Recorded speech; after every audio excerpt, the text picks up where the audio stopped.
One man says he was questioned by police for a deadly hit and run. I mean, I just, I still, like right now, I don't even know what to say. His car is nearly the same model and appearance of the one police are searching for. Now he's trying to clear his name from the suspect list. The crash happened on Sunday, October 11th, in the westbound lane of Route 150 in Mahomet. That's half a mile east of Spring Lake Road. State police believe this Mustang is the car that was involved in that hit and run. So far, the driver and the car have not been identified. WCIA3's Jennifer Jensen joins us now. So, Jennifer, what did he have to say to you? Paul, that man acknowledged that his car, seen in this image here, is very similar to the image that police are looking for. But that man contacted us here at WCIA saying he wanted to make sure people and police know he didn't commit this crime. This is a 2013 Roush Mustang.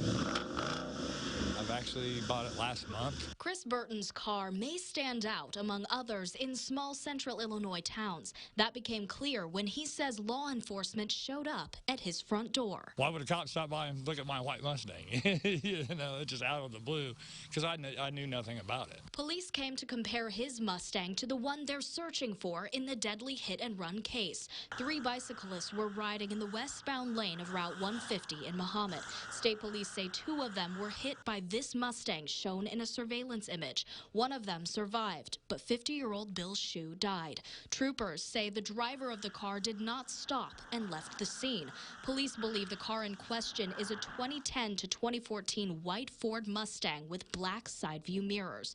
Burton recognized the striking resemblance to his car. And the photographs look almost identical to my car. But the difference is his has white mirrors, and police say the car involved in the hit and run would have damaged the front right bumper, the front right quarter panel, and the passenger side view mirror was broken off.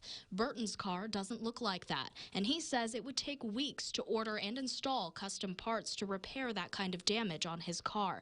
I asked state police if Burton was cleared in this investigation, if they have any suspects, and why this specific car is believed to be the one involved in the hit and run. They replied saying, quote, "At this time, we are trying to maintain the integrity of the ongoing investigation and cannot disclose additional information," while Burton maintains his innocence. There was no way that I did this or my car was even involved in it. I would have immediately called 911 and took care of it the proper way. He says. But the family needs peace. Since there was a death in the family, I respect their wishes and hope they find the criminal that did it. If you see a car that looks similar to the one in the surveillance image or have information about what happened, state police are asking you to call them or Crime Stoppers. We have contact information for them on WCIA.com.